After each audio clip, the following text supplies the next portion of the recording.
the essential to understand how to practice spiritual life in this age.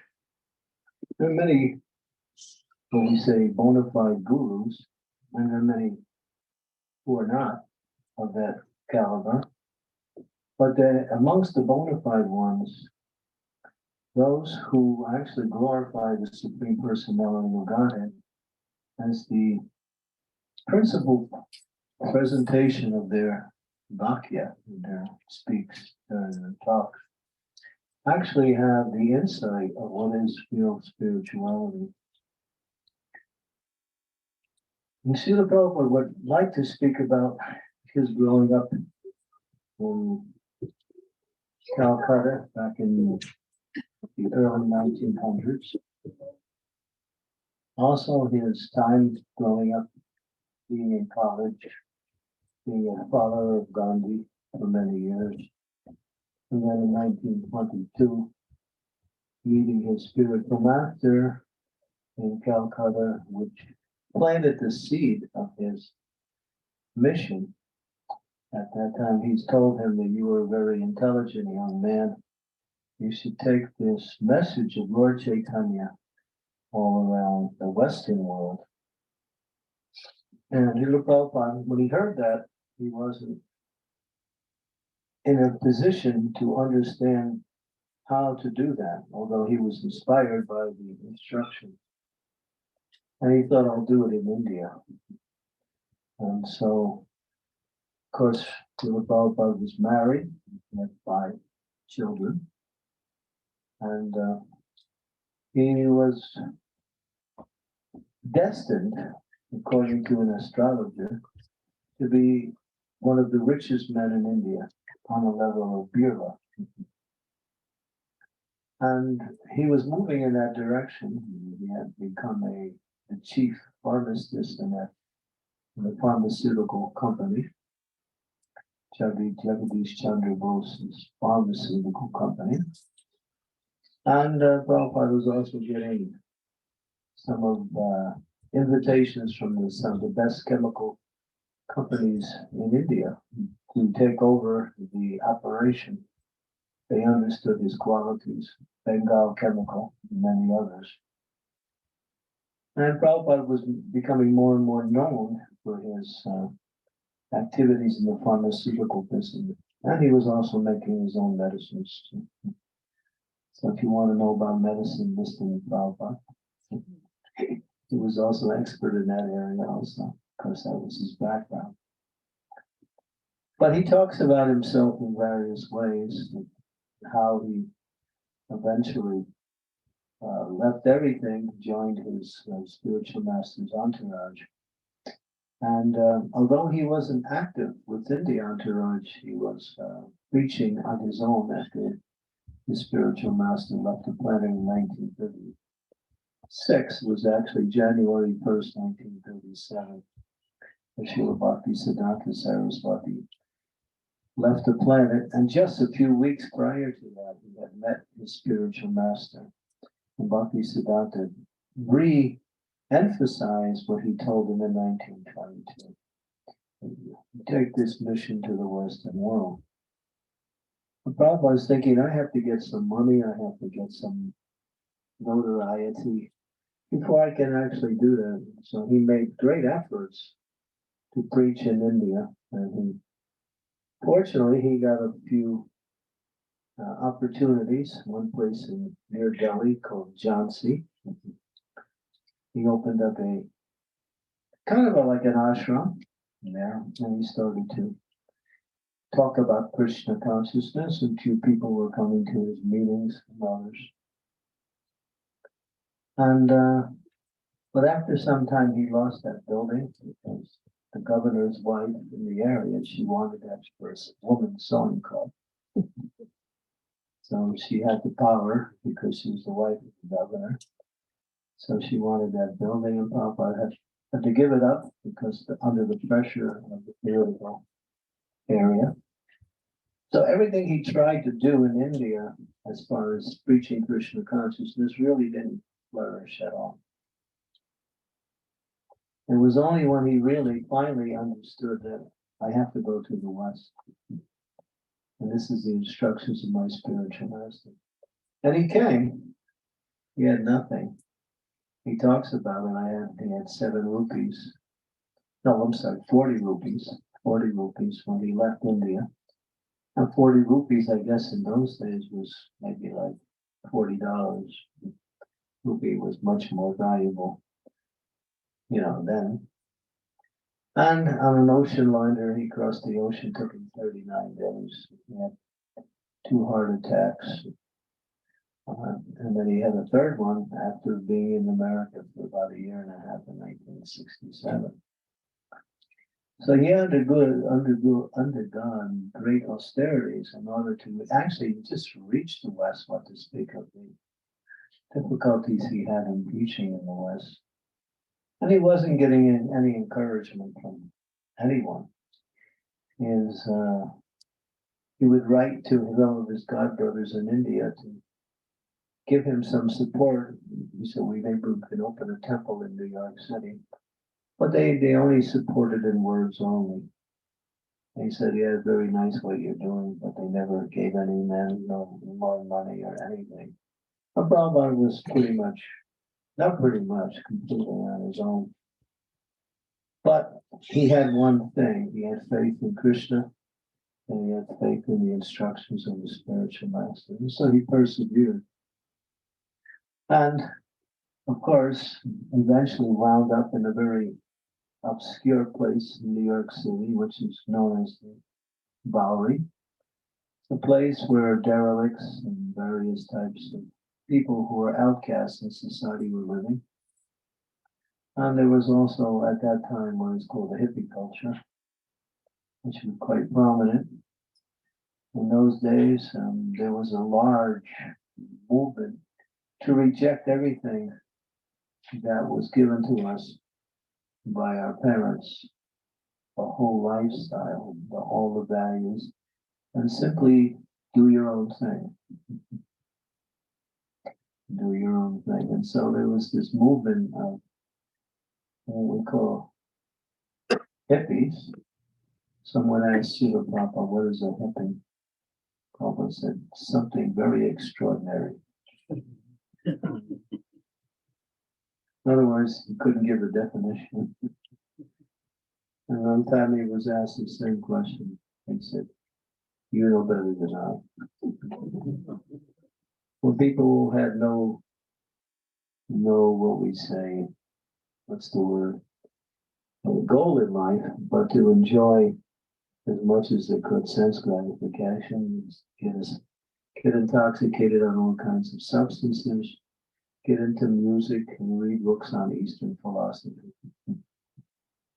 When that reading of the books of the Eastern philosophy was an asset, because when they met Prabhupada, they thought they had found someone who would really be a representative of what they were reading. And of course, he was. So I think it's a long history. But just to go back a little bit, Srila Prabhupada, when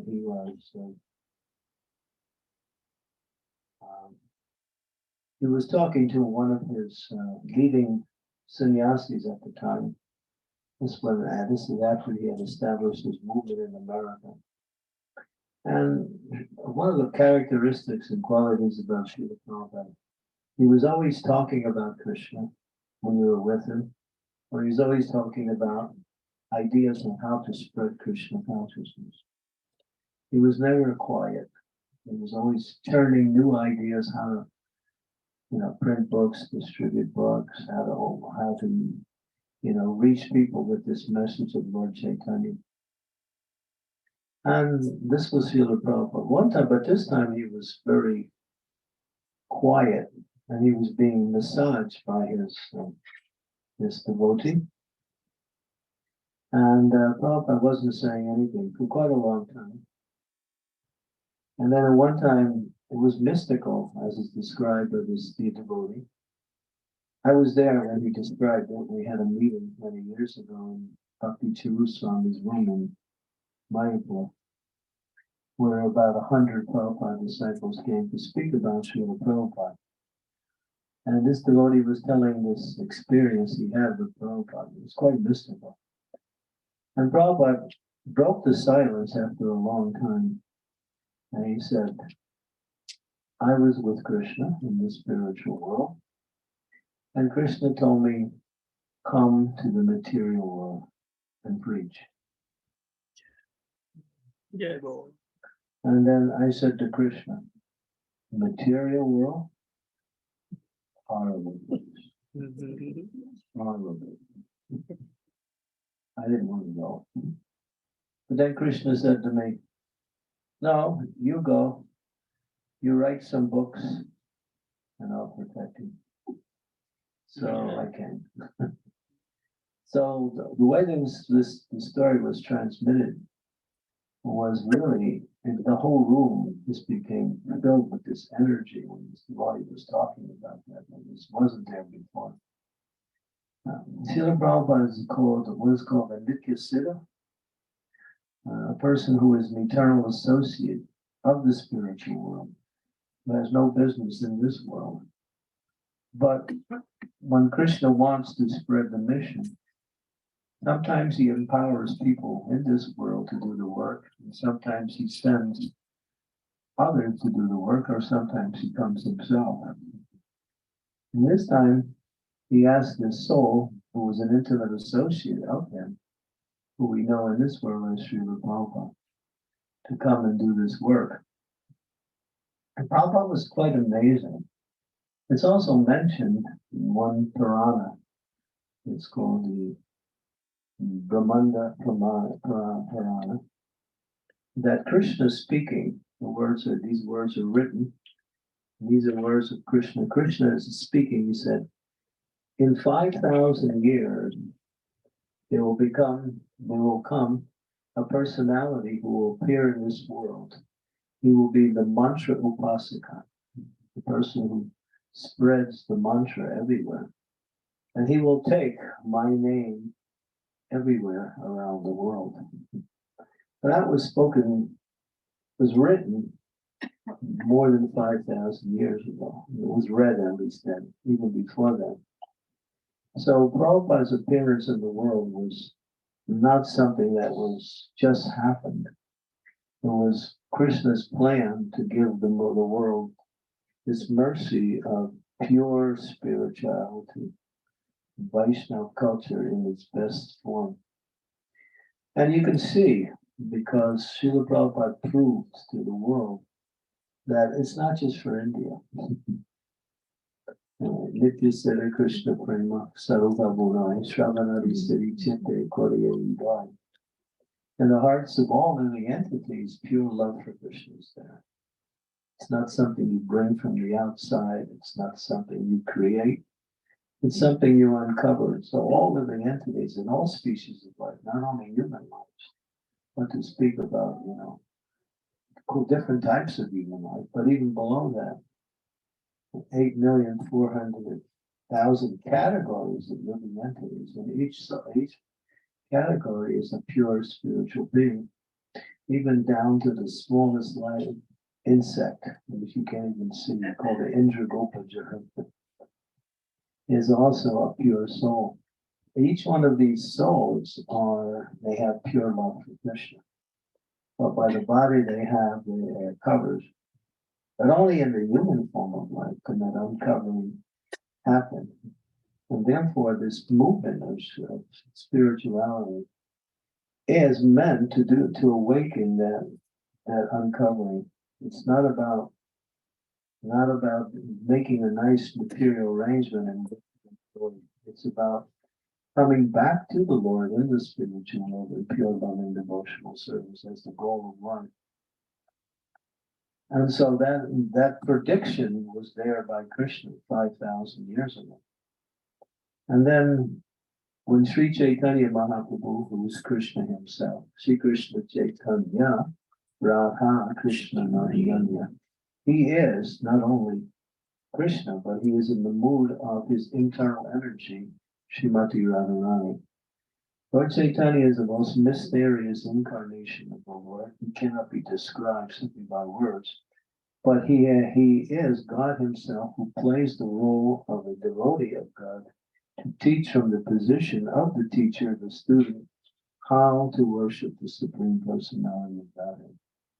And his example in life is what we say, the epitome, or the best example on how to serve the Supreme Lord. Prabhupada would say, when the teacher takes the position of the student, he teaches the student from that position. That is the ideal teaching. That's Sri Chaitanya Mahaprabhu. And he lived it. You know, he also spoke it, but he also lived it. And so there is a dialogue between Sri Narada Muni, the great saint, and Lord Chaitanya. And Lord Chaitanya is telling Narada Muni, soon my mantra upasika, no, I'm sorry, my Sanapati Bhakta will appear in this world, and he will bring Krishna consciousness everywhere. He will bring my message everywhere. So Sanapati means general, the best of all bhaktas. And that again refers to Srila Prabhupada, was destined to come to do this work. A third prediction was given by Srila Bhakti Vinod Thakur, one of the great acharyas in the Vaishnava culture. And he also said soon, this was in the early 1900s, a great personality will appear in this world and take Lord Chaitanya's message all around the world. So Srila Prabhupada is not just some great saint who somehow really got lucky and somehow opened up so many temples. He is actually a manifestation of the Lord's mercy coming in this world at a very critical time in the history of humankind, when people are moving away from spirituality towards materialism. And this moving away has really developed within the last 300 years. Started what's called the Industrial Revolution, trying to modernize life in such a way so that people would be more and more dependent on machines and less dependent on nature, more and more dependent on government policies and less dependent on each other. Over these last 250, 300 years, the world has come into a critical crisis, and we can see that even today now. And at any time, there could be a major war, not just a small one. And Prabhupada was, I don't want to sound fatalistic, but Prabhupada was giving a lecture, and he was discussing, it was more like a discussion with his devotees. And Prabhupada was talking about how people have lost their human qualities and their behavior is more like animals. And then they were discussing the point even farther. You know, one person said, well, what about a terrorist? Prabhupada said, a bigger animal. Then they started to get into discussing about weaponry in the world. And they started asking Prabhupada about the nuclear weapon. And one devotee was saying, well, they have the nuclear weapons nowadays, but many countries have it. So each country is afraid of the other country, so they won't use it. It's called the balance of fear, right? Because if I have the big weapon and you have the big weapon, if I use it, you smash me and I smash you, and then nobody wins. That was the logic. But Prabhupada shot that whole logic down. He said if they create it, they will use it.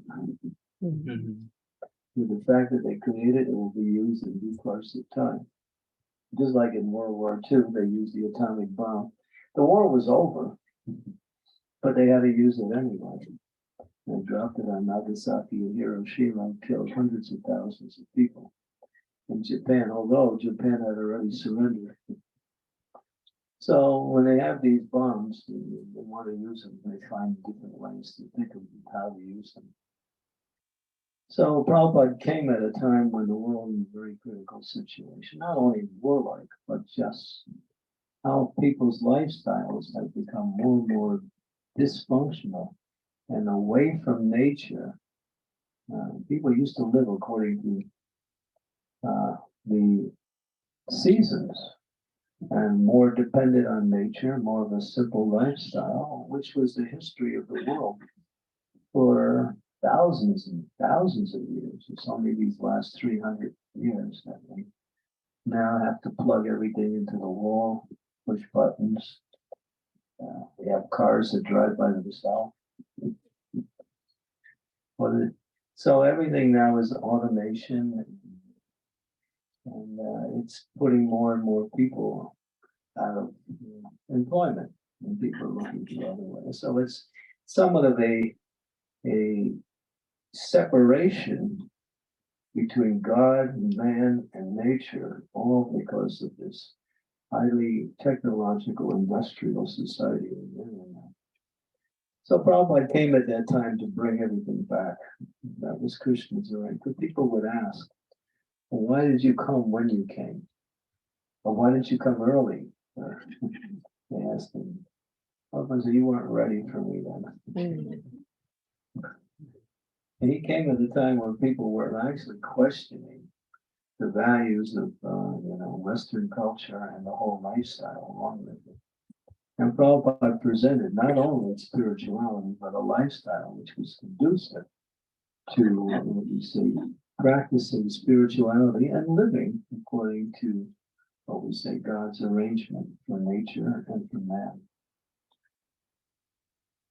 So Srila Prabhupada was an interesting person. Those who had association with him will never forget that association, even if it was for a moment. Prabhupada was asked one time, he said, someone asked him, Lord Chaitanya Mahaprabhu, he took Krishna consciousness and he spread it all over the Indian subcontinent. When Mahaprabhu was there, when he was in Jagannath Puri, when at the age of 24, after he had taken the sannyas order, he went on an excursion and he went down the eastern side of India, all the way down to Cape Comorin, came back up the western side, and when he got to Mumbai, he crossed over and went back towards Jagannath Puri. It took him 6 full years. And when he was traveling, he was spreading the Hare Krishna mantra everywhere. Everywhere he went, thousands and thousands of people would join him, and he would simply chant and dance. And there was mass kirtans all around the world, all around India. And people were actually getting the real taste of the Vedic culture. And practically, Lord Chaitanya made India fully Krishna conscious at that time, at least many parts of India. And so the devotees had asked Srila Prabhupada when he came to the West and he had his Western disciples, Lord Chaitanya, he took Krishna consciousness all over India. And he's God. Why didn't he come to the West and do the same thing? Big question.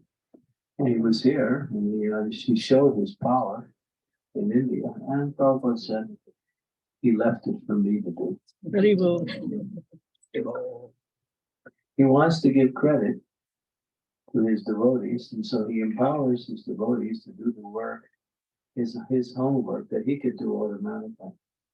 But that doesn't really solve the problem. The problem is that he wants the devotees to take the opportunity to do the work that he wants to do until they can get the credit and also become purified and achieve the spiritual realm.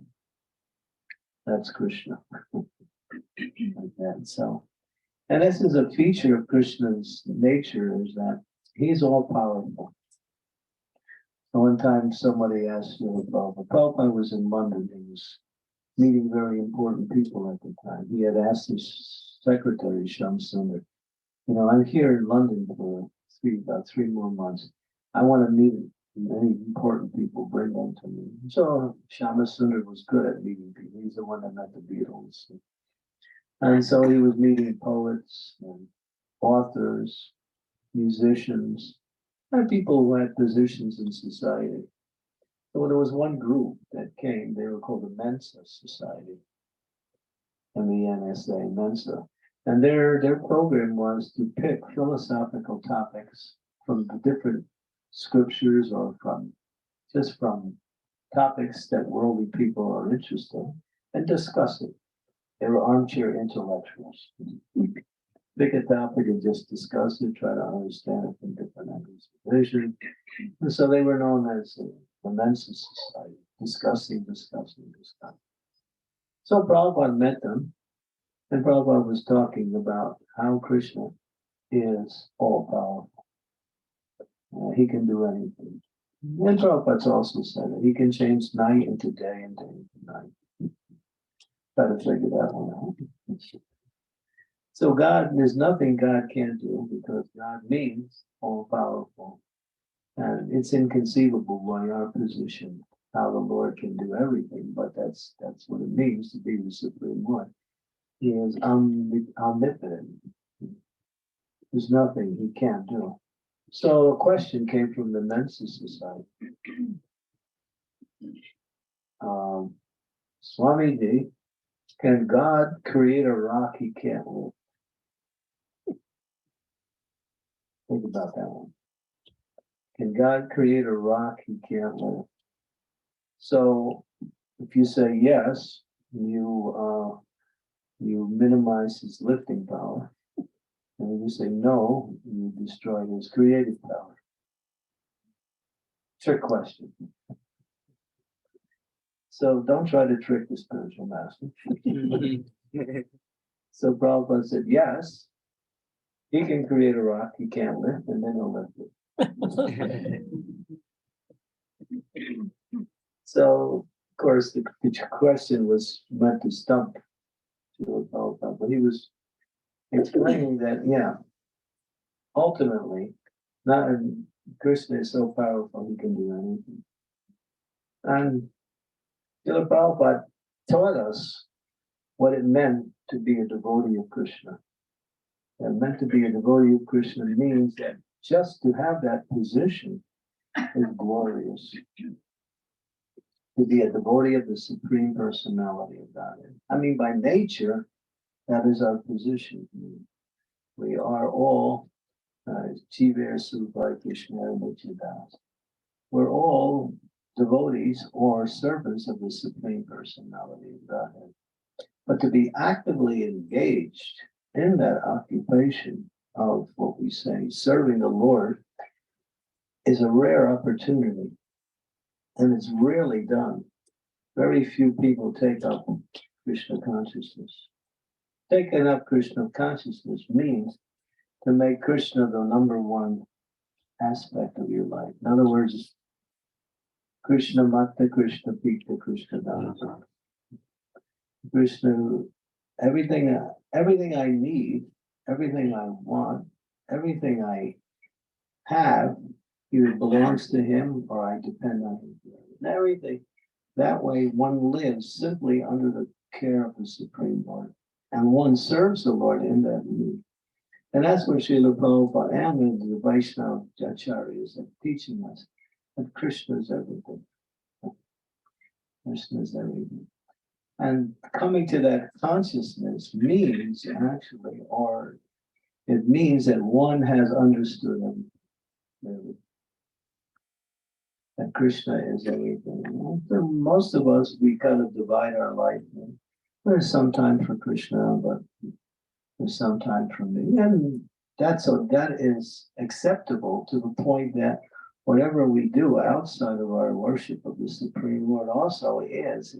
It should be done in connection to the Supreme Lord. As Krishna says in the Bhagavad Gita, Yat karosi yadanasi yat jahosi dadasi yat tapasi takunti yat tatkurusham bharatam. All that you do, all that you eat, all that you offer, all sacrifices you perform, everything should be done as an offering to me. Because when we understand the reality of existence, we understand everything, as Krishna says in the Bhagavad Gita, Bhumir apanalobhaya kamana buddhi evacha ahankar iti ame Bina Prakriti Astada, earth, water, fire, air, ether, mind, intelligence, and form Vida. They're all my material energies. And combined together, they make up the material energy and in different proportions. So actually, Krishna creates the foundation by which everything exists in the material world. So ultimately, the creator is the owner. And he's most, in this case, both the owner and the supplier. But he allows us to take what we need in order to live in this material world, but to understand that ultimately it belongs to him and to use it, just like in a family. The parents provide for the children, but maybe the children can't really contribute anything, but because the parents are there, they provide everything to the children, and the children take advantage of that, and they use whatever they need to grow, to live their life. But it is coming from the parents. This is just an example, but it applies ultimately to our relationship to Krishna. As Krishna says in the Bhagavad Gita, Savasita Hamriti Sari Visto Mates Mates with Apohamucha Gyana. What is that? Savasita Hamriti Sari Visto Mates Mita Apohamucha. Yeah. That if you want remembrance, it comes from me. If you want forgetfulness, I help you. And if you want knowledge, that is also coming from me. So everything is coming from God. It's the only thing we have is desire. He gives us our choice on how we can desire. And based on a desire, we bring either the material energy or the spiritual energy. So if we desire materially, we bring that type of energy towards us according to the nature of that desire, with those three categories: goodness, passion, and ignorance, which makes up the material energy. But when we desire Krishna, then we get under the control of what is called Daivi Shakti, the spiritual energy, and then we are free from the influence of the material energy. And being free from the influence of the material energy means to be free. Because we only have two options in life. We either go for the material or the spiritual. We try to combine sometimes a little bit of material here, some spiritual there, that. But that means being under the influence of the material energy means you have to work under those laws, and under those laws means there's restrictions, and there are also reversals. Material energy is called is precarious. It is unsteady. It never moves in the same direction. It's always changing. So we can't really depend on the material energy because it is always changing. Sometimes the mode of goodness is prominent, sometimes the mode of passion. The Bhagavad Gita explains the modes are always fighting for supremacy. So according to the nature of our desire, we connect with one particular mode and we get a particular result. So we don't really do anything. We're thinking we're doing something. Oh, I'm working, I'm doing this, I'm planning like this. But that's just an illusion. Actually, we're simply desiring and we're moving the energy according to that desire. And according to that movement of the energy, we get a particular result based on our desire, which is formulated by our activity. But ultimately, if we were in control, then everything would work according to the way we planned, right? And that's life in the material world, right? Everybody is just waiting for that day. All of my desires will be filled. Yeah? I'm still waiting, right? That's material life. It never happens because everything works under the control of the higher powers. So happiness or success in life means to put yourself under the diving, the spiritual energy, and serve the Supreme Personality of God. And that's where Srila Prabhupada came to teach. And he taught it in so many different ways, through philosophy, through his personal example, and through the examples of others also. That spiritual life is life. Material life is just a movement of the spirit behind a shadow. It's more like as the shadow reflects the image of the person, so material life is reflecting the reality of the spirit. Therefore, it has no substance to it. That's why no one can be happy in this world. It's not possible because it has no substance to it. It's always changing, and it's based on the external movement of the material energy, which is simply the mind and the senses connecting with the objects. The real happiness is coming from Brahma Sokyam, which is that happiness that comes by nature of our intrinsic quality, which is spiritual. We are all spiritual by nature, and we have a material body, but that is secondary at best. And so the happiness we're looking for is only on the spiritual plane. It cannot be found on the material plane. So this was what Srila Prabhupada has written. And he's written so many books, and he's taught his philosophy practically, and also how to gain the results of the activities. And so Prabhupada spent so much time, energy, and let me say resources to spread this movement. And he writes, it wasn't easy. He said, I had to walk through fire. I didn't look left. I didn't look right. I looked straight ahead. I was walking through fire. He said, when he first came to this country, people would ask him, well, Swamiji, why did you come here? And he would say, I would come here to teach you what you forgot. And then he would try to, he would speak about, eventually he didn't speak about it at the beginning. He said, and in order to do that, you have to follow some rules. No illicit sex, no intoxication, no meeting, no gambling.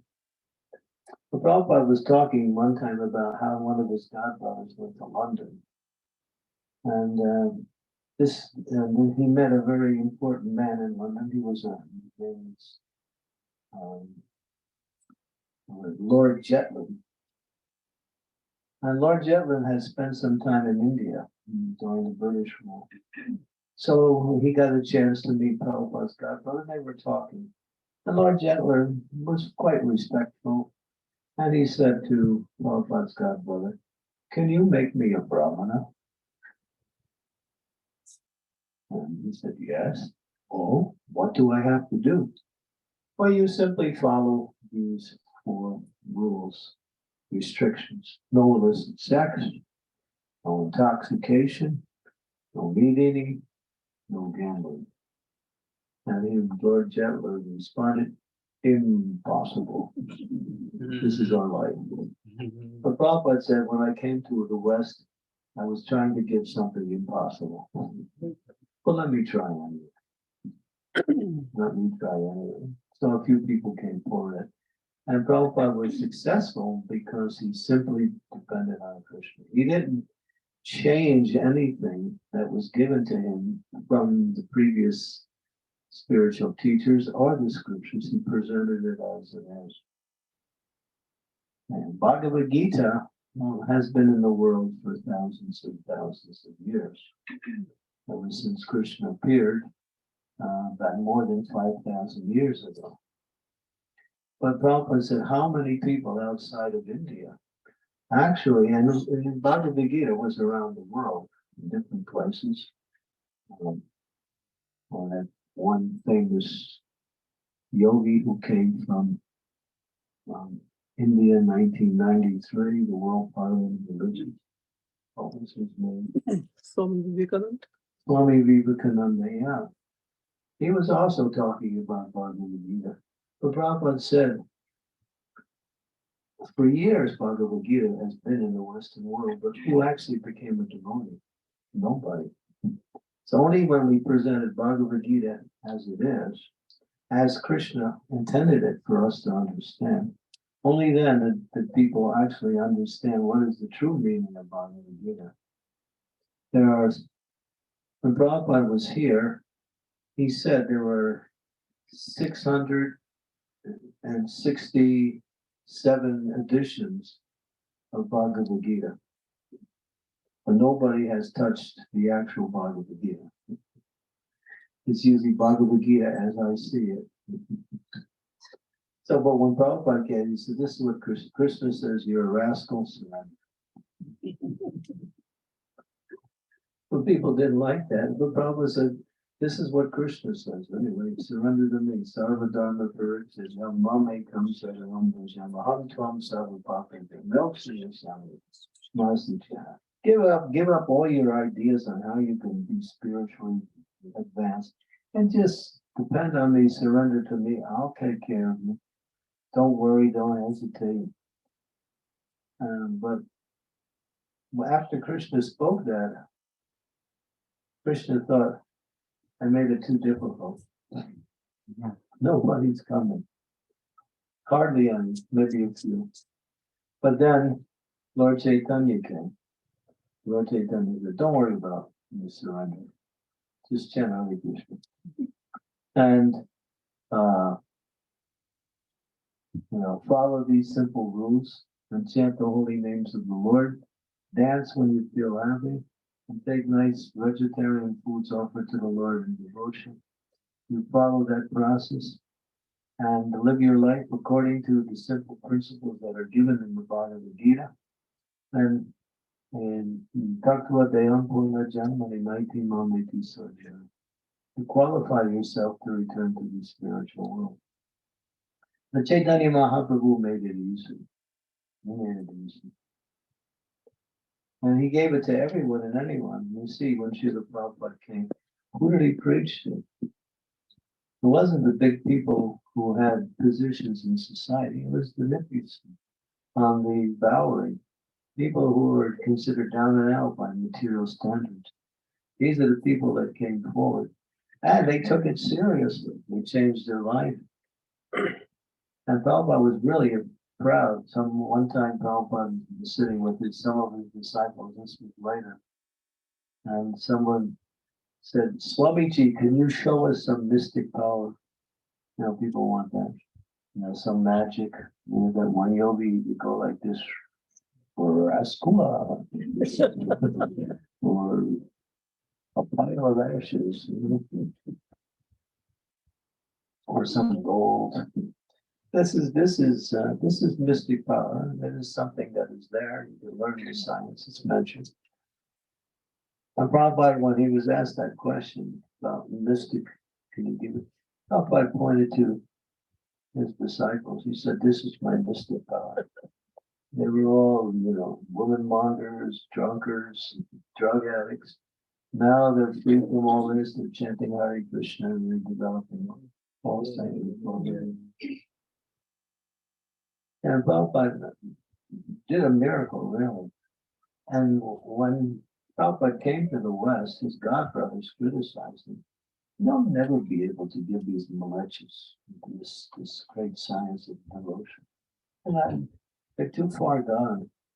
But Prabhupada understood Lord Chaitanya, and Lord Chaitanya said, it's mentioned every town and village. The scriptures have mentioned that Lord Chaitanya's movement will go to every town and village. But how did they interpret that? They were thinking every town and village in India. But Prabhupada, no, it was every town and village around the world. That was the idea. So knowing the prediction and also knowing the mercy of Lord Chaitanya, Srila Prabhupada preached very strongly the message of Krishna consciousness. And he emphasized the importance of chanting Hare Krishna. Because it's mentioned that out of all the practices in devotional service, Krishna Varnam Tusa Krishna Sangapanga Saparshadam Yadyai Sankirtanai Prana Yajanti. Chanting of the Hare Krishna Maha Mantra is the means by which one can free themselves from all of the turmoil that comes by way of material interaction and ultimately attain to the pure state of consciousness. Simply by this chanting of Hare Krishna Maha Mantra. It's powerful. It's coming from the Vedas, but it's not only coming from the Vedas, it's coming from the spiritual world. Golokera, Premadana, Harinam, Sankirtan, Ratin Janmino, Pena Upai. that this mantra, the chanting of the holy name, is not something of this world. It's coming from the spiritual world directly into the heart of the great devotees, and then they take it and spread it and give it to all of us.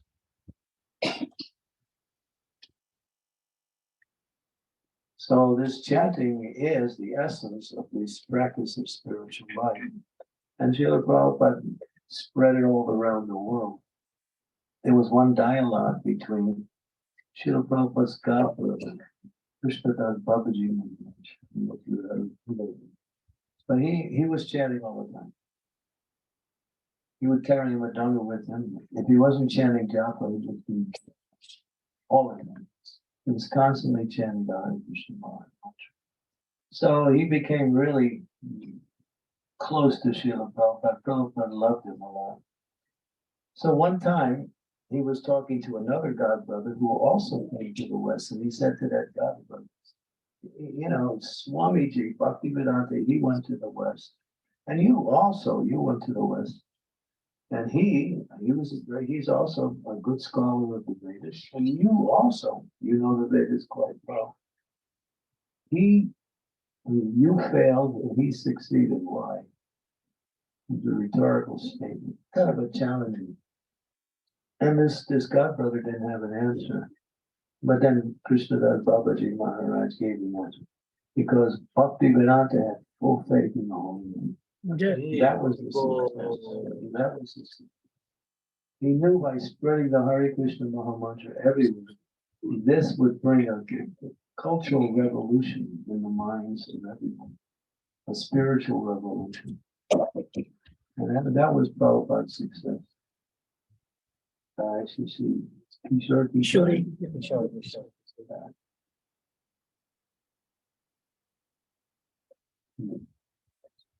And so this is what Prabhupada came to give us, the activities of the spiritual world. So we must take advantage of it because life is short, especially in Kali Yuga. It's not only short, it's very short. And the way we live now, it's become shorter. We've created more ways to shorten our life. Bad air, bad food, bad sound vibrations, and scientists. That requires a little explanation, but later on you can ask me the questions and I'll give you the answers. So, Srila Prabhupada, again, I want to make the point that he is not an ordinary personality. And Prabhupada was very personal. He was always with his devotees. And he gave people so much of his time. His door was always open. Anyone who wanted to come to see him, if he was available, he was always talking, meeting people, traveling around the world, translating the Vedic scriptures, writing his Bhaktivedanta purports, opening up temples, making devotees. Prabhupada's mission was in 1949, he wrote a thing called the Gita Nagari concept. And in that Gita Nagari concept, he established his ideas of what he wanted to do in the West. And that was four things: to spread the holy name, to translate the Vedic scriptures and distribute these books, to open temples, and to educate people to the point where they can take initiation and become medically qualified, along with establishing a society of simple living based on the culture that Krishna taught, farm communities and Varnashram. This is the sum total of all of Prabhupada's programs for what is called the re-spiritualization of the whole. Prabhupada has a big mission. He says he wants the whole world to be Krishna conscious. He's not interested in followers. He's not interested in prestige. He's interested in giving what Krishna wants to the world. That is to make everyone a follower of the Supreme Personality of God. He understood the secret lies in India. Western society is just like they asked Mahatma Gandhi, what do you think of Western culture? He thinks, Gandhi responded, I think it's a good idea. That means they should develop culture here. There's no culture here. What is the culture? Money. Money is the honey. And wherever there's honey, there's bees.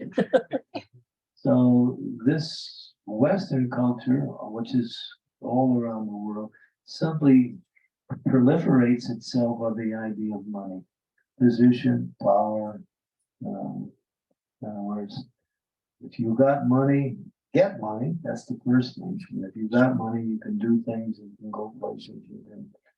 You can influence things. But money is not a foundation for culture. Culture is actually character based on spiritual and aesthetic and moral values that people live according to. And Prabhupada wanted to reestablish that. So he said that we have to reestablish the Vedic culture, simple living, Krishna consciousness, Brahminical culture, and he included cow protection, or cow care also in that, which is the foundation for a wholesome culture, not car care, but cow care. I mean, cars are useful, but we have so many problems because of it. So yeah, but if you have cows, there's no problems. The only problem is how to take care of them. They give you so much. I was giving a class, so we were talking about cows. I'm sure many of you have lived in India before you came to this place. And cows were a very big part of people's life, many in the villages and even in personal homes. But we were talking about cows, and one devotee who had been in India, I was taught this was in North Carolina, it was in Charlotte.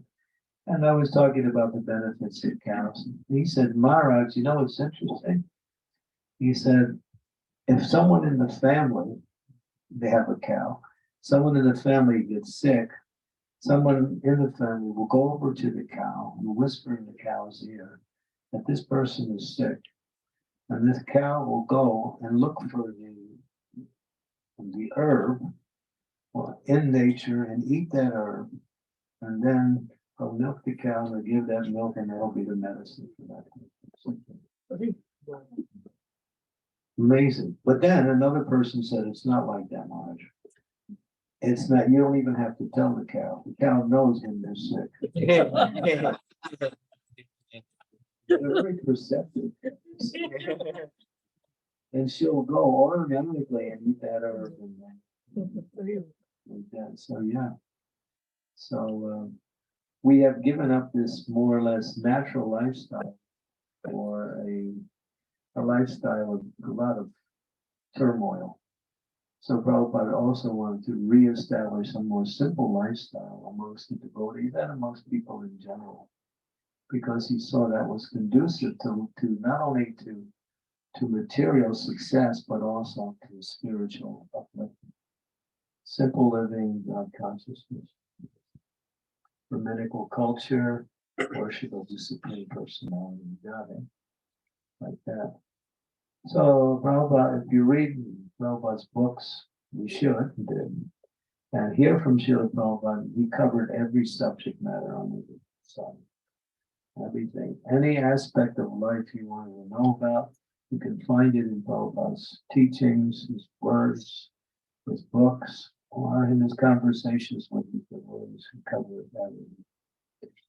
Because he came to make a change in the whole scheme of people's life and bring people back to a more natural lifestyle, which is based on keeping Krishna in the center. Because Krishna is the center. You can't push him out of the center. If you push him out of the center, you push yourself out.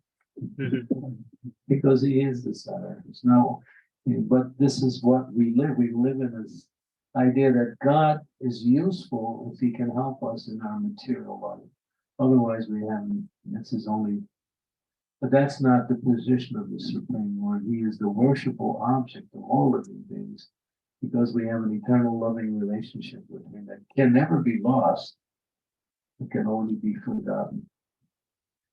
And keeping that foremost means to keep one's own success in life foremost. Our success in life is our relationship with Krishna. And that's what Srila Prabhupada was teaching. So these are a few things that we can learn. And Prabhupada was, the way he did things, how he also cared for his devotees. When his devotees got sick, Prabhupada would even prescribe medicine for his devotees. He would take time and see the devotees, give them, because Prabhupada knew medicine. One time when Prabhupada was in Mayapur, it was Guru Puja, and all the devotees were chanting Kirtan. Prabhupada was there receiving the worship, and devotees were coming up and offering flowers to Prabhupada. Prabhupada was accepting the worship, and then one devotee came up, and he had a cut in his leg, and Prabhupada noticed the cut, and he called him over. He said, are you taking care of that? Oh, yes, Prabhupada, but Prabhupada could understand, he was just saying that. The Prabhupada turned to his secretary sitting. He said, give me a pencil, paper. And he wrote down medicine. This is during the Guru Puja. He's being worshipped. They're singing his glories. He's writing a medicine for one of his disciples. He says, here, get this medicine. And he handed him the paper. So yes, the Prabhupada was very personal. Not only was he a great, powerful spiritual master, but he was like a father to all his devotees. Yeah, he was everything to everybody. So a very rare personality, as one person said, 1 in 10 million. But I think even that is too much. More like 1 in 10 billion. But was such a special personality who came to do this work. And it wasn't easy. And it wasn't easy because he had to work against the whole scheme of Western society and awaken people to who they actually are. But he knew how to do it, and that was Lord Chaitanya's mission. Chant the Hare Krishna Mahamantra. Kirtan, japa, and when you feel happy, dance. And if you don't feel happy, dance anyway. Because if you do, you'll feel happy. It works. And then he said, take nice vegetarian foodstuffs that are healthy and also spiritually uplifting. So this is our movement: chant, dance, and eat. And read some books. But what the most important thing is that what we have as far as the value that we have each other, the more we come together as a group, we have our personal families and we usually use that as the center of our life. But ultimately, the real family is the spiritual family. Because we all have the same goal in mind and we all have the same need. We all need Krishna. So when we come together and have programs together, discuss Krishna consciousness together, support each other in the spiritual way, and also in the material way also, not just spiritual. And then we find that life becomes so wonderful. We live in this Western society in what is called an artificial lifestyle, called the nuclear family. The nuclear family, mother, father, a couple of kids in one box called a house. But actually, society, if you take it back to Oxford culture, people live more communally. Sometimes they call it in India the extended family. But communally, and that way people would share resources, share labor, and work together as a unit to fulfill their needs. So that was what Prabhupada wanted to start, to create a spiritual family. Devotees would come together, not only in the spiritual way, but also in the material way to support each other's needs. Just like raising children. It's not easy, right? Especially in Western society. what does it say in the scriptures? It says to raise a child, it takes a village. It takes a village to raise a child. And then the child has many mothers, many fathers, many caretakers. The child grows up in a very more holistic way. And now we have to, if we don't have time or working, we send the child to daycare centers, or we send them to these schools. They learn so many wonderful things in school. How to use bad language. How to, I was with, I had one, she lives here in Reading. And maybe you know her name is Prabhu Shirley, my disciple. I was at her house, and she has a son, he's about 13 or 14 years old. Her daughter is about 9 or 10. I was talking to the boy. He was telling me, I was asking him about what's school like. He said it's horrible. He said many of the kids, they come to school and they use bad language with the teachers and they always fight. And he said, many times they go into the bathrooms and they steal the sinks and the toilets. They actually unscrew them and take them home. This is what he told me. I said, this is education. I couldn't believe it. He said, this is where, and around the world, these schools. Maybe some of you have some personal experience. But yeah, it's a soul-killing civilization. Kids don't get education. They just get knowledge of the stuff that they don't really need. Now, who cares about George Washington? What is that going to help? He was not such a great personality anyway. He died of syphilis, venereal disease. So, what we learn in school is useless. Real education is Brahma. What is it called? Brahma Sokya. No, that's Brahma.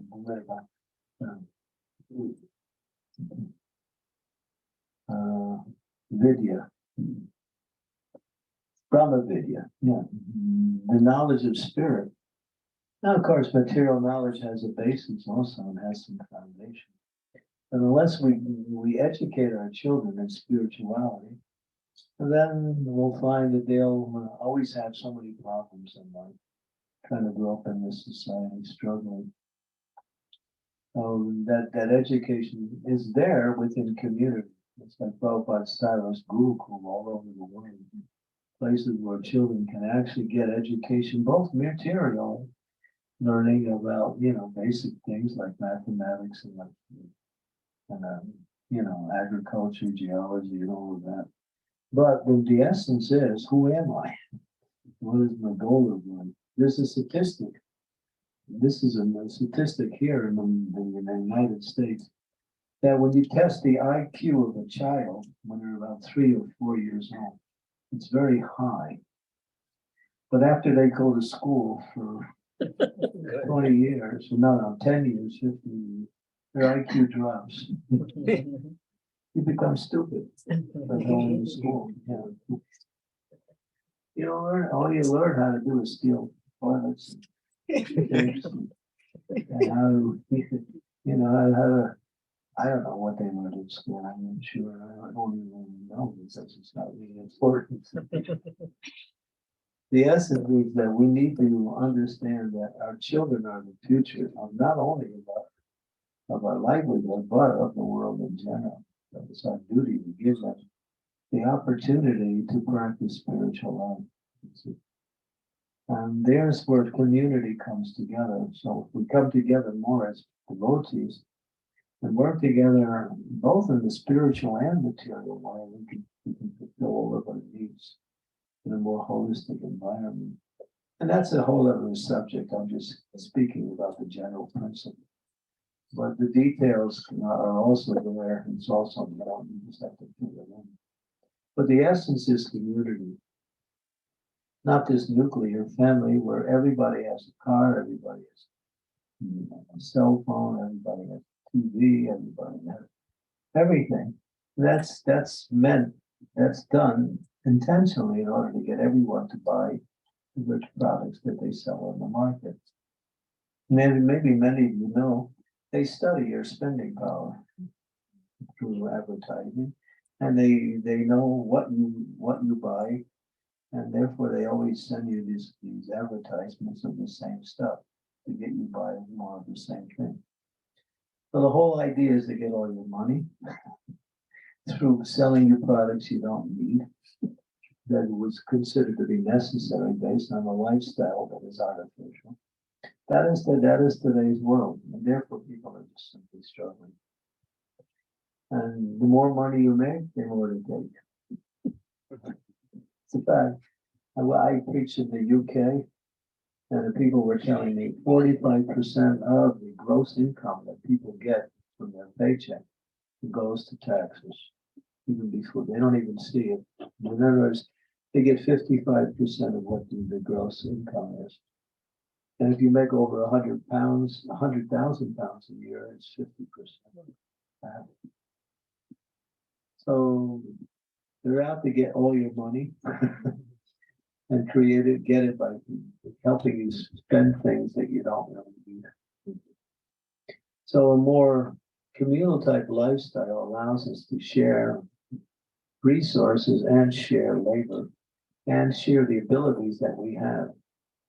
A community of doctors, a community of people who have different abilities that can be shared within the community, and everyone can help each other. And that's devotional service. That's devotion. So that's a big plan. But ultimately, it's the plan that is required in order for people to continue in this Western civilization, because things are getting difficult. But that was Srila Prabhupada's plan. And he said in 1973, he said, this is on record, and he said in 50 years, this whole Western civilization will collapse. So 50 years is 2023. It's collapsing right now. That's what he said. Yeah, it's on record. You can listen to it. You have to find that video. Actually, I have it. We published a book called Krishna's Way, Natural Living. I made it available to the devotees in Harrisburg when they're there. And then there's a QR code. And if you scan your phone on the QR code, you can hear Prabhupada speaking about that. And he talks about the basis of how to live in a more simple environment and depend on nature, depend on God. Everything is there. But this is a transition stage back to what is normal. It's not something that we have to recreate. It's something we have to go back to. But we're stuck. We're stuck into this particular civilization. We're plugged into it. How to make that transition? It's happening slowly, but it is happening. It's a fact. So that's Prabhupada's movement. He said, I wanted to make a complete overhaul of the whole society, bring it back to Krishna's way, natural living, God consciousness. Hare Krishna. Guru Prabhupada. There's so much we could speak about Srila Prabhupada, what he did, how he did it. It was miraculous. But he came to do it on behalf of the Lord, and he was successful. Any questions or comments? Anything? So thank you, Maharaj, for wonderful class and reminding us of the glories of Srila Prabhupada. So if we have to serve Srila Prabhupada's mission and vision, we need to feel connected with him. So what are the ways we can read his books? When he was asked, Srila Prabhupada, how can we associate you with one your God? He said, read my books. He said, I'm in my books. Everything you need to know is in the books. And his books are not simply philosophy, it's his personal realization on his relationship with Krishna.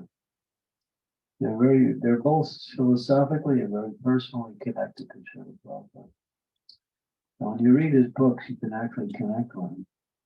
Can I tell you a little personal story? You want to hear? Yes. I don't want to sound like I'm special, but I was in Chicago. I stayed in the Chicago temple for about 17 years there. And one day I was in my room. This was back in the 1990s. And I was reading Srimad Bhagavatam, just reading for a long time. I must have been reading almost 2 hours. And at one point, the whole thing changed. I wasn't reading the words anymore. I was hearing the words.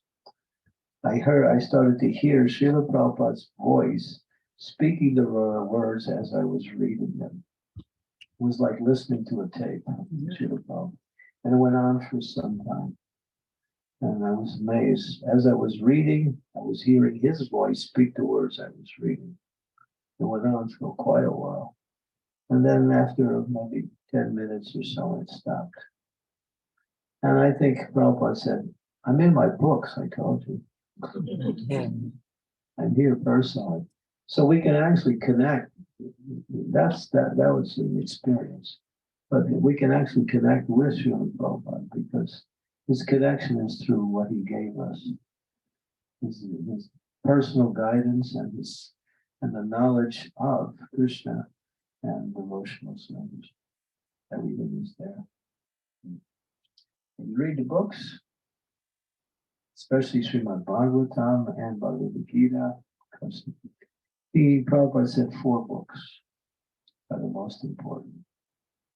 Chaitanya Charitamrita, Srimad Bhagavatam, the devotion, and Instruction, lecture of instruction. Bhagavad Gita, can I say? Yeah, Bhagavad Gita. These 4. Bhagavad Gita, Nectar Devotion, Srimad Bhagavatam, Chaitanya Charitamrita. He said these 4 books have everything you need. And you can't exhaust them even in so much. So much knowledge is there. So yeah, if we take time to read these books, bring your family together, and you bring a few friends and sit together and read. And then discuss what you read. Try to understand deeper what is being said.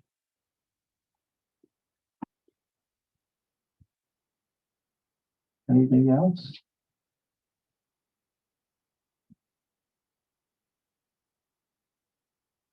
Did I scare everybody?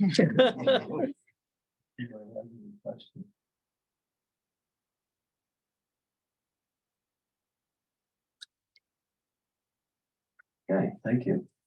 Thank you. Prabhupada. Ki jai. From Candramauli Swami Maharaj ki Jai. Thank you much. Thank you. Hare Krishna. Pues, digo, आपला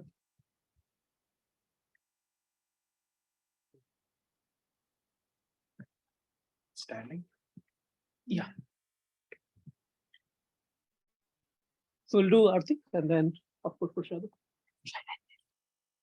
Let's go. Okay.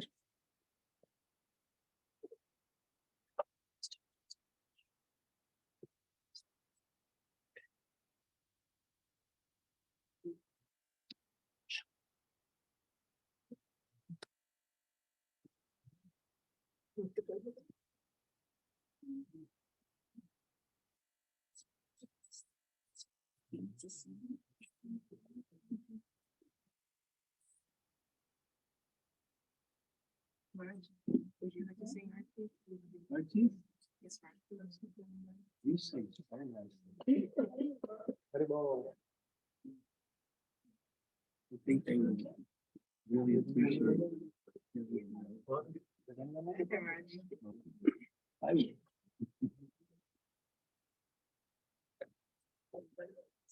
Yeah, I mean, yeah, you can.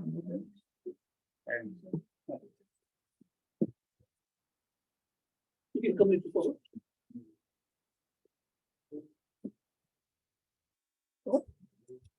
Yeah. No.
Namo Vishnu Padaya Krishna Pristaya Bhutale Srimate Bhakti Vedanta Swami Iti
काय करतोय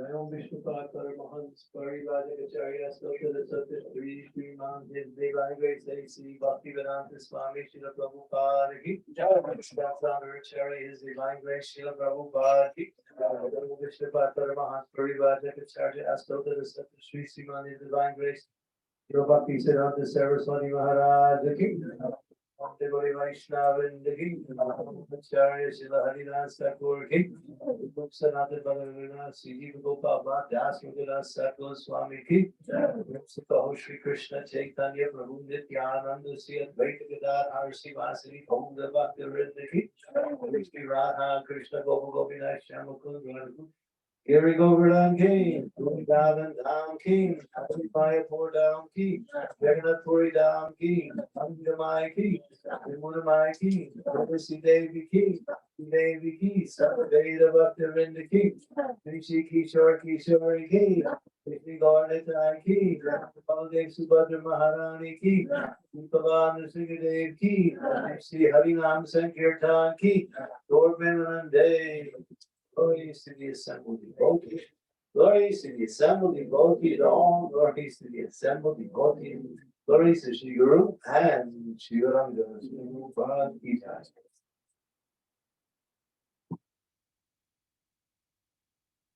Namaste Narasri.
Holiness Candramauli Swami Maharaj ki jai.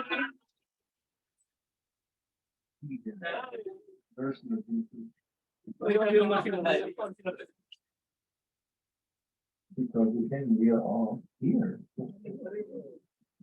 All for Srila Prabhupada. We are here.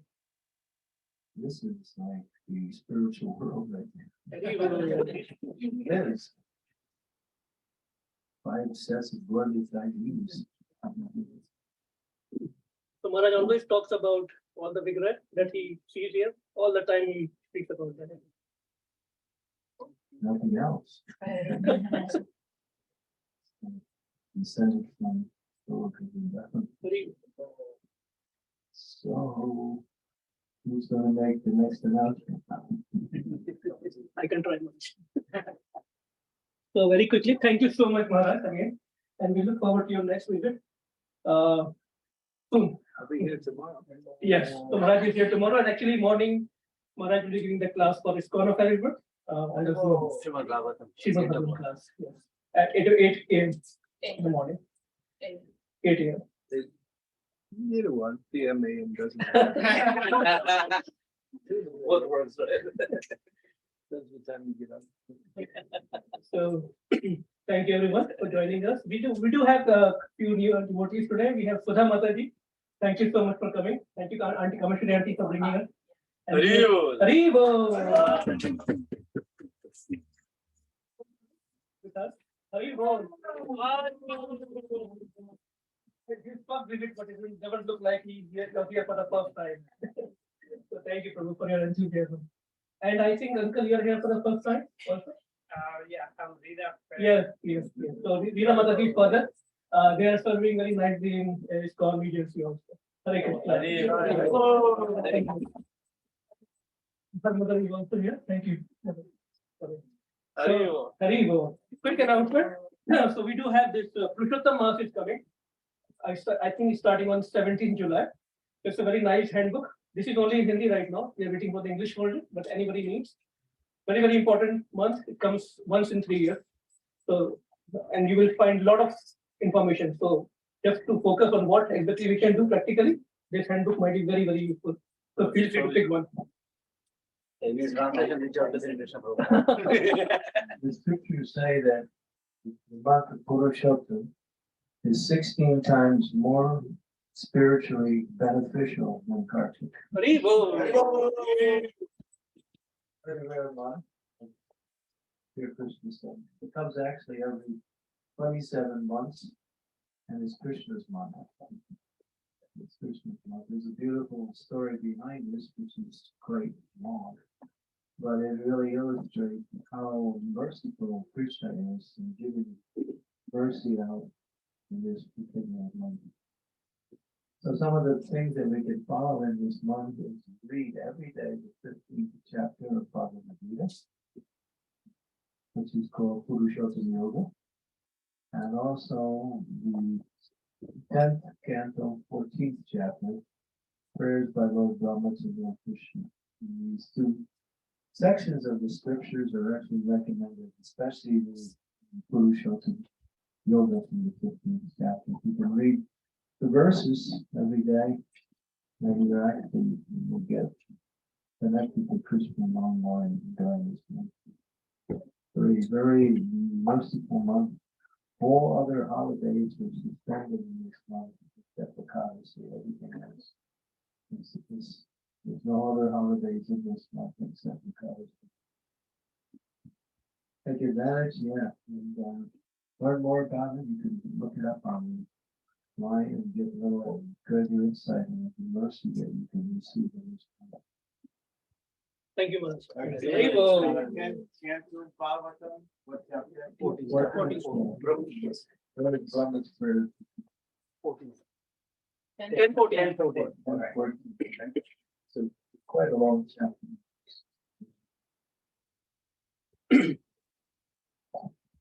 Thank you, Maharaj. So with that, Prashadam is already on the table. So we can honor Prashadam. And I think I have something more in mind, but I think I'll follow. So I will let you go. And yeah, feel free to pick up the booklet from here. One for each family. Hare Krishna. Thank you. Srila Prabhupada ki jai.